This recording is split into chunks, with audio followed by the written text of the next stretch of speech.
Okay, good afternoon, everyone. We're ready to start. We do the final stretch, which is not quite the graveyard shift, but here we are.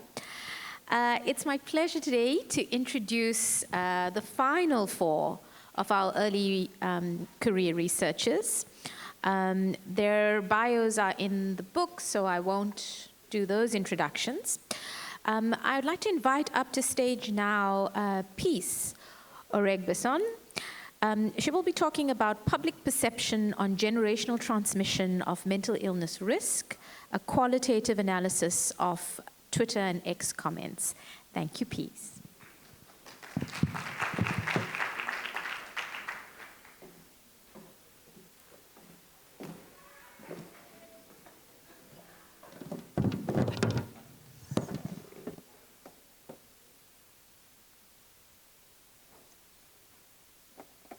All right, thank you so much.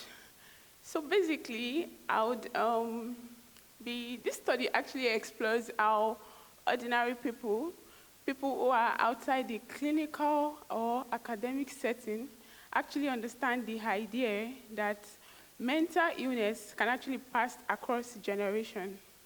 And to be able to do this, I had to go to the most honest, unfiltered, and I think one of the craziest social media platform, which is Twitter, to be able to get my data. So I always say, I used to say Twitter is actually a very crazy world. It's a world on its own. Because literally, I can go on Twitter and put out a post let's say in the evening, and put out a post like, oh yeah, I'm about to sleep. And before I wake up in the morning, I would see different narrative based on the post I put out. I can start saying something like, oh, wow, so sorry about that. I hope you get well soon. And then literally what I posted was, I can't sleep. But then people could have translated it to different meanings due to misconception. So this will be the roadmap for this presentation. Look at the introduction, methods, the key themes that I was able to get, and then there are also some quotes that I actually want to highlight. So it's very important to understand genetic transmission of mental illness, as well as the rising mental health discourse and misinformation. So the truth is that we're actually in a moment where mental health conversations are actually louder than it used to be. But in as much as these conversations are getting more known, people are getting to talk about mental health more, there's also a lot of misconception and a lot of confusion that actually comes with it. You can actually go on social media, you see people tweeting about something like, oh, let's break the cycle, I'm a cycle breaker. They just tweet about different things. But then I think we didn't actually understand. What we don't know is that, one, how did they actually understand this? And then secondly, how does this shape stigma and healing? So for this, I actually used a qualitative phenomenological design. And through this, I was able to collate data on Twitter. I collate quotes, or rather posts, from Twitter created before December 2023. So I used some specific keywords when I was on Twitter. I used keywords like cycle breaker, generational trauma, even just trauma. If you check these keywords, you would actually see a whole lot of posts or a whole lot of tweets about that. So I used this type of keywords, and then there was also an inclusion criteria. I made sure that I selected posts that had at least 15 comments. And then from this, I was able to get 6 posts, and in total, I had 315 comments. And also, these comments were actually analyzed using inductive thematic coding in Atlas TI. So from this, from the process, I was able to get 7 key themes. And these key themes, first of all, there's intergenerational transmission of trauma. So for this, we actually had people that actually believe that trauma can actually be, it's something that can be passed across generations. We have some people that actually believe it. Some people, they used personal and family stories that feel like a cycle of pain. Well, for some people, they feel like this is more of a personal responsibility and a burden of healing. Some people feel like, oh, they are putting a weight. There's like a burden on their shoulder, and then they feel like, oh yeah, we need to break this cycle. I have to be the cycle breaker. In as much as the healing is described as emotionally exhausting, the healing is actually described as emotionally exhausting, but it is also empowering. For some people, there is emotional, financial toll of healing. Some people said seeking therapy or doing the work actually is expensive. For them to find support or probably go for healing, some people said going for healing is actually costly. Well, for validation, some people actually find comfort in the sense of community of others, when they see people around them that they are actually talking about the same thing. Some people find comfort in that. Then, there's also decision about parenthood. I think for me, this actually stood out a lot for me because that was actually the first tweet I saw on Twitter. Someone tweeted and said, I'm going to end this in my generation, so I'm not going to have kids. And the person feel like, oh, not having children, she can actually break the cycle. So in as much as she's not like bringing anybody to this world, she has already broken the cycle. So that's like some people's belief. Well, for some was environmental and systemic factors. They iterate based on feedbacks from product testing results. For some, there were collective validation. There was actually solidarity among cycle breakers.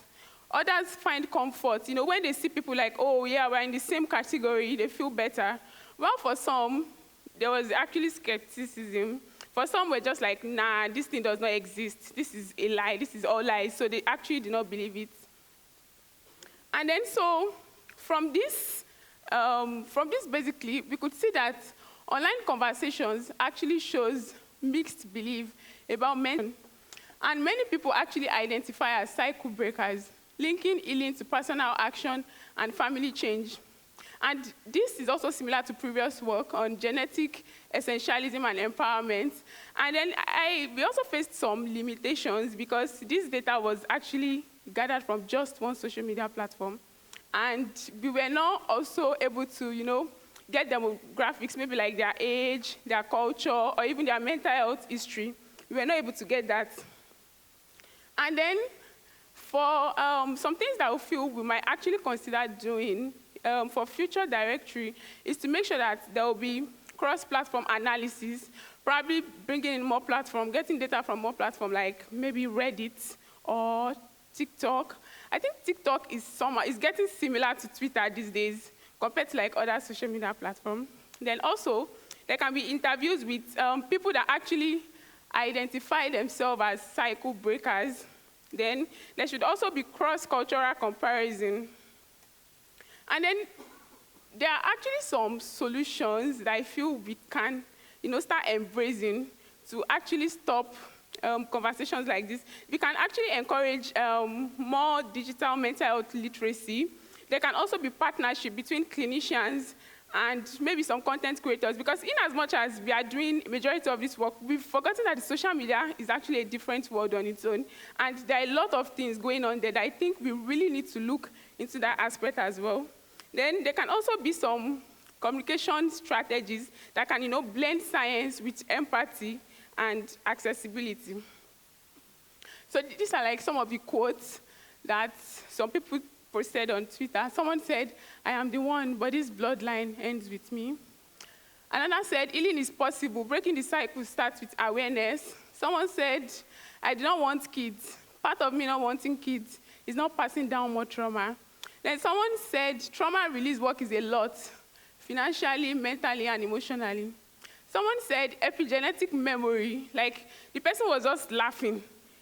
I don't know how to say this, but then, wow, like the person was like, what exactly are you saying? So, in as much as, okay, so we can see that public perceptions are very complex. They are blending scientific understanding with personal and emotional narratives. And this actually shows that there is need for more accurate, compassionate public education, especially in digital spaces. And most importantly, I think social media actually revealed the gap between mental health literacy and a mixed trust in some medical explanations. And I think I'll end by saying there's actually a call to action for all of us, because this actually tells us that there is need for more clear, sensitive, and accessible mental health education in digital spaces, so that we can actually bring support and understanding to people that actually need it most. Thank you.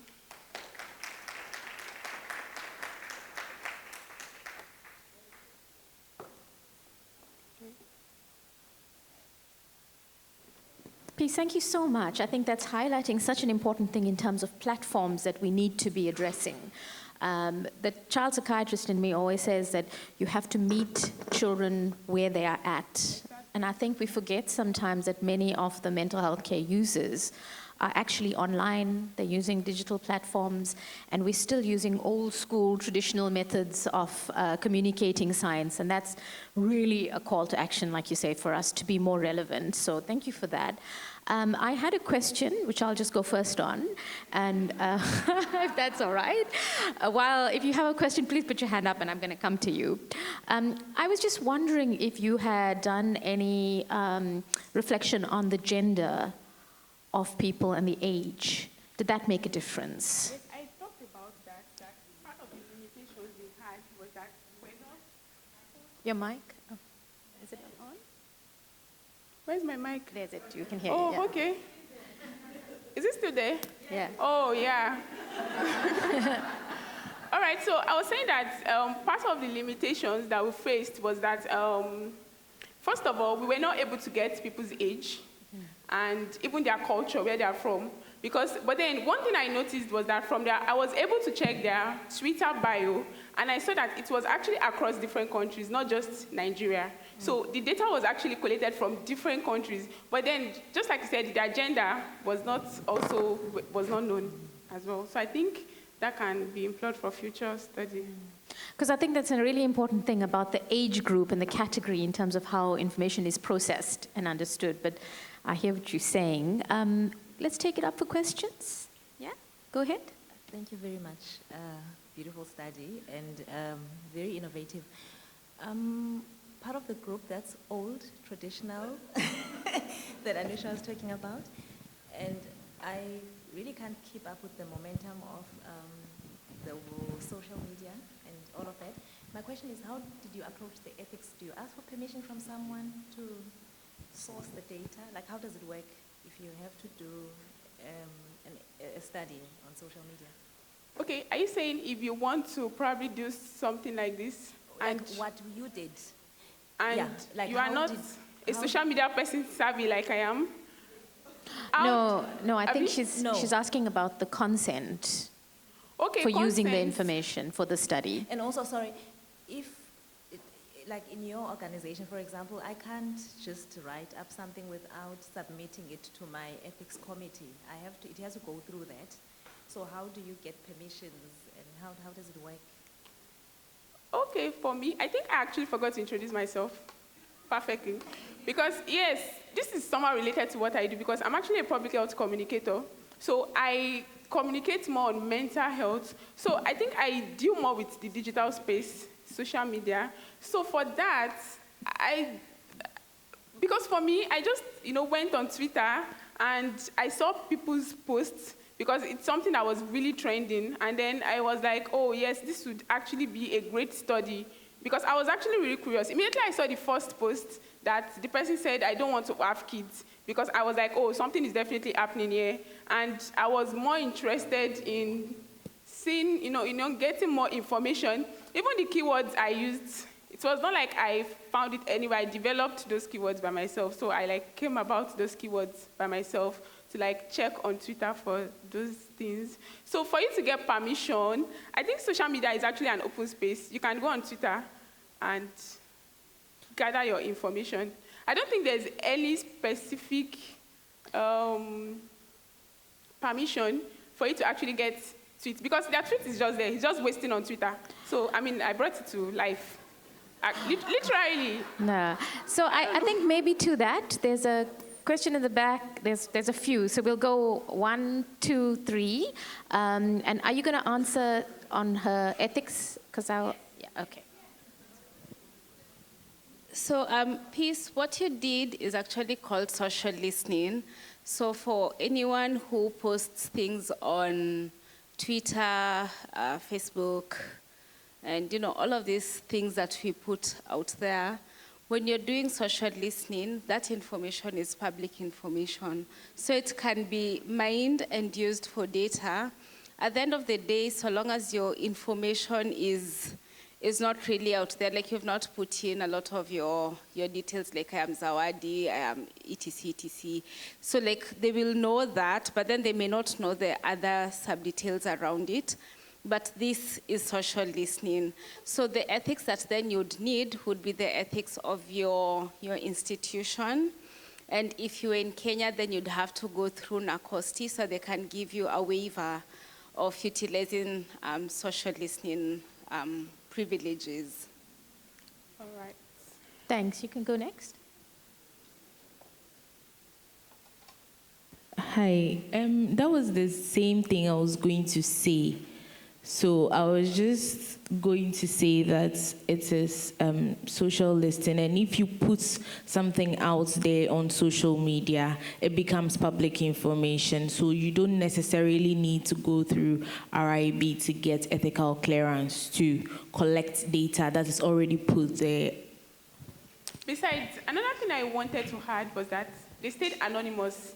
Their username, their name, nothing was actually shown. So literally, if they see the quote, they will just go, oh yeah, I actually tweeted this, but then I could have told them I picked it from someone else. Okay, so I wanted to add that, especially for Twitter, there's this ethical seminar I attended. If the account is private, you cannot use their tweets. Okay. If the person locks the account, so by the username, there's a padlock. You cannot use their tweets unless you ask them permission. And in some situations, you are not allowed to quote their tweets because if I search for this tweet with the exact words, it will take me to the user. So those are the ethical considerations. And since it's still new media, most people are referring to it as like a newspaper. So sometimes some people have the school of thought that ask the users, can I quote your tweet in my study? Then you can quote the tweet. But for analyzing, you can analyze opened account tweets when you are doing research. Thank you. Thank you for that. I wanted to just add that there will be a provisor to that about, like she said, a waiver of consent. But for you to publish, and there's certain countries have certain regulations around it. So even for a case report, for example, you may get a waiver of consent from that person, but you still require your institutional ethics approval to be able to submit to certain journals. So maybe for people to just be aware of that. So any final questions? No? Thank you so much. Great.